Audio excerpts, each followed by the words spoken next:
Good morning. We celebrate the second Sunday after Pentecost. Our scriptures today come from the book of Genesis and the Gospel of Matthew. The story in the book of Genesis tells us about Abraham welcoming into his camp three strangers who are passing by. He puts on the dog, if you will, puts on a great lavish feast for them and welcomes them, offering them hospitality in the manner and custom of the ancient Middle East. Once you sit down with someone for a meal, you're no longer a stranger. You're part of the family, the community. And so it was thought that by offering hospitality, you indeed increased the community and strengthened the bonds of relationship and fellowship. In the Gospel of Matthew, we pick up in chapter 9. We left off before Lent in chapter 5 with the Sermon on the Mount, and now we move to chapter 9. So a lot has happened in the life and the ministry of Jesus. But I sit this morning thinking about hospitality. Behind me is the house, the first missionary house on the island of Kauai, the Waiole Mission House, built about 1836. And anybody who's been to the islands of Hawaii probably have visited on each of the islands the missionary houses. When we think about it, our ancestors, the Pilgrims, out of Boston and Massachusetts, sent out missionaries to the islands of Hawaii in the 1820s. So when the missionaries came, they were welcomed and offered hospitality, as was the custom of the Polynesian people. The Polynesian people opened their arms, welcoming these white people from the mainland. But the missionaries came with an agenda: convert the native peoples, stripping them of their morality, stripping them of their religious ideas and spiritualities. They even went so far as to ban the hula. Some of the things that we really enjoy and appreciate about Hawaii, the white Christian missionaries from Massachusetts condemned them and stripped them. Basically, what they did is they destroyed the native people's culture, converting them to a white Christianity. That's the story of colonialization, right? I think of the Spanish missionaries who came to the Southwest. While Padre Eusebio Kino's ideas of converting the native peoples was different from Juniper Serra's ideas as a Franciscan in California, both were still rooted and grounded and shaped by the Spanish idea of changing culture, converting the native peoples. And we know what happened, that the white Christian missionaries, whether here in Arizona or in California, basically destroyed the native people's lives. In a sense, they viewed themselves as superior to the native peoples, just like the white Christian missionaries in Hawaii. That's how it is often, whether they were the French missionaries or the British missionaries or the Spanish missionaries. In colonialization, the idea is that one race, one culture, one religion is far superior to the native peoples that one engages. I think of Cortez in Mexico. He came and was welcomed with open arms. They thought he was a god, that he had come to fulfill the prophecies of their peoples. And within several years, a generation, he had destroyed the native Mexican culture, destroying their religion, destroying their culture. Such is the way that it is, and it's sad to think that politics and religion go hand in hand with a superior view of oneself over others, such that one culture, one race, one religion stands above the others because you believe it is superior. So when Abraham welcomes in hospitality and the sense of welcoming and embracing the stranger, the other, perhaps what Genesis is suggesting, and this is a part of the story that we know that Abraham and Sarah had struggled for years with fertility. They had been given a promise of a child, and here they were well past childbearing years, as the scripture says, and they have nothing to show for their dedication and obedience to God. And when they welcomed these strangers into their midst, one text says Sarah laughed when she was told she was going to bear a child. Many scholars suggest that that laugh opens her up to the possibilities of God. So you see, in the sense that if we read the story with a true biblical view of hospitality, then it's not about converting or dominating or thinking of oneself as superior, but rather welcoming and embracing the stranger, taking into your community their views, their beliefs, their way of being, their culture, and embracing it with a sense of openness. The contrast is stark, right?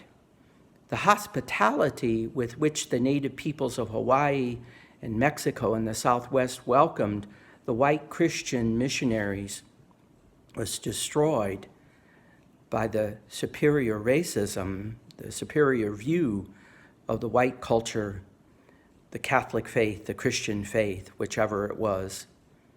And so hospitality was rewarded with hate, prejudice, and the destruction of their culture and their way of life. I'm reading now the text from the Gospel of Matthew. And while I have preached on this text for 41 years, today I'm thinking of it in a different way, especially in light of what I just said about hospitality and having it destroyed in the sense of a superior race and culture and religious view. The text says that Jesus chooses 12 to continue his mission of preaching the good news, of taking the gospel. But in the middle of the text, it says, don't go to those Gentiles, don't go to those Samaritans. Because in a sense, the view, at least in Matthew's gospel, written for a Jewish community, was that the Israelites, the Jewish people, were the ones who needed to be changed, who needed to have some idea about the reign of God, who needed to change their old traditional views of law and rules and regulations to embrace the more inclusive view of the reign of God.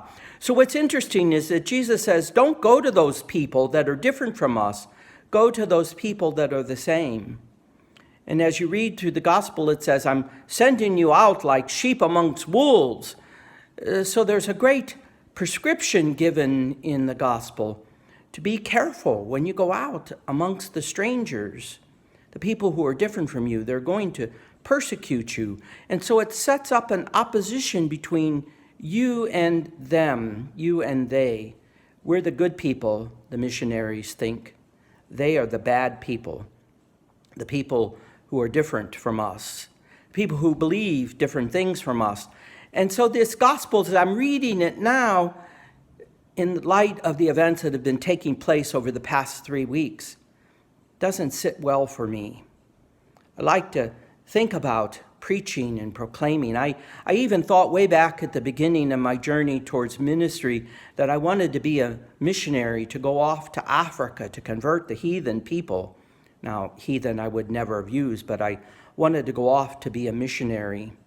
And when I realized that people in the United States, the order I was looking to join, didn't send Americans to Africa, but rather sent Americans to the Central America and Latin America, I didn't want to have anything to do with that. I wanted to go to Africa because somehow growing up in my culture, in my community in St. Louis, that Africa was the mysterious continent, the black continent.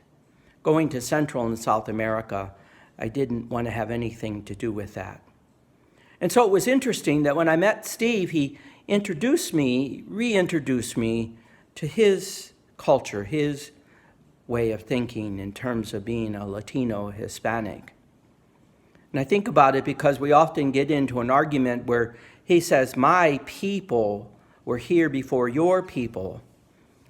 And I politely try to remind him that his people were the Spanish missionaries, the Spanish soldiers that came and wiped out the native peoples.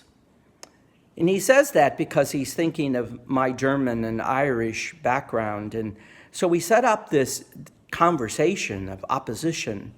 Your people, my people, your people are better than my people. and even in me reminding him that his people were the ones who destroyed the native cultures of Central and South America, doesn't seem to make it better.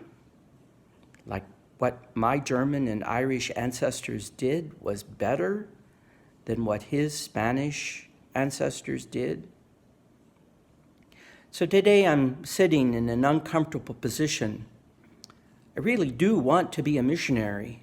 I do want to witness to the gospel of Jesus Christ. I do want to enlighten people in terms of the reign of God. That's what Jesus is saying we need to be able to do.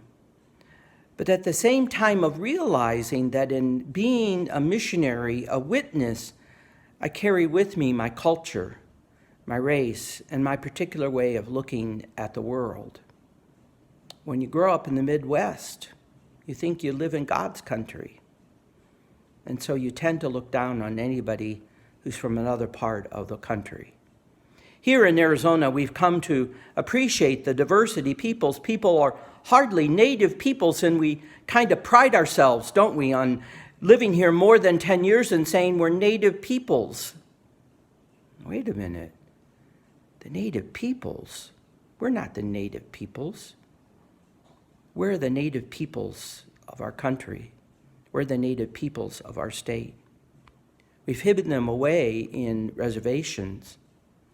You think about it, are any of us really moved by the devastation of the pandemic on the Navajo reservation? They were peoples that have been here for generations, centuries before even our missionaries had the idea of coming here to convert them.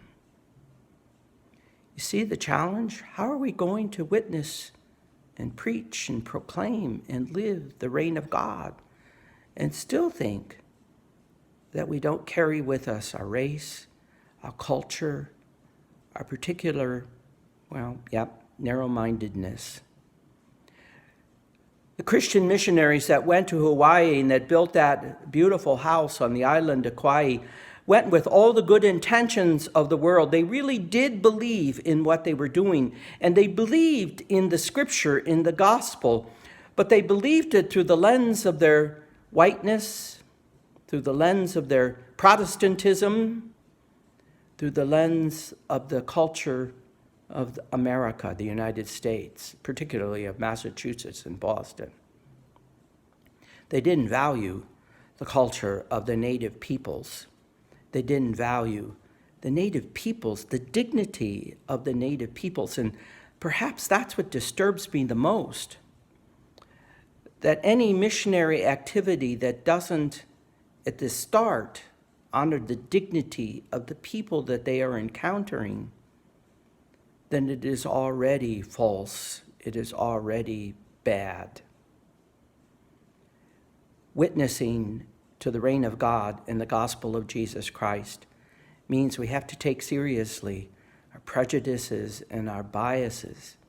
It doesn't mean that we're bad, that my German and Irish background, it doesn't make it bad.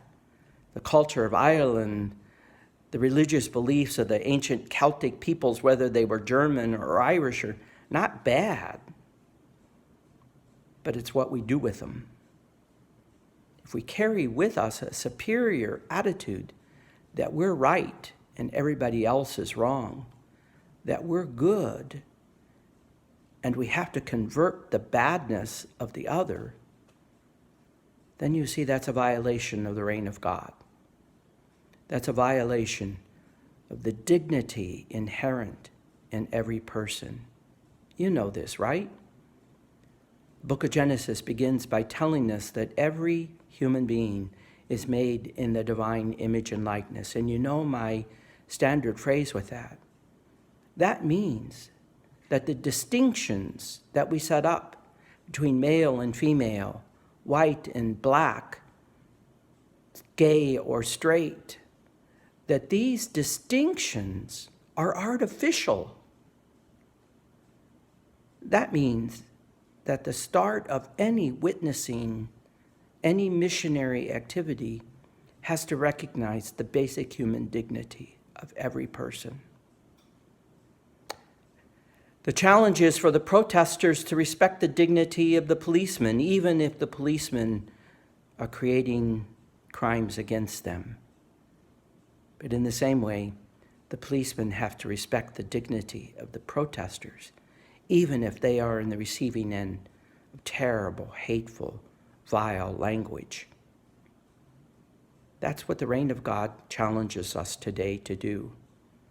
We start with a sense of hospitality, of welcoming and embracing the stranger, but not to convert them to our way of thinking, but rather to accept and embrace and welcome their view, their culture, their race, their way of being human. When we do that, then our own humanity is increased and strengthened. Embrace the spirit of hospitality, but not do so from a superior attitude of race and culture and religion. Preach and proclaim and witness to the reign of God, but always with a sense of the dignity of the person that we encounter along the way. Do go to the Gentile lands, do go to the Samaritan towns, do go to the places that we fear the most, because there we might find the heart of God and the Spirit of God. Today, the second Sunday after Pentecost, presents us with many challenges and hopefully with a new way of looking, thinking, seeing, and believing. I trust that we will be willing and open to this journey that we undertake. Prayers and blessings shout out to all those celebrating wedding anniversaries this week, birthdays this week. You are wonderful, amazing people. Thank you for your faith, your steadfastness in love. Many blessings today. God be with you on your continuing journey. Offer hospitality, but do so with always a sense of being equal, not superior. Many blessings.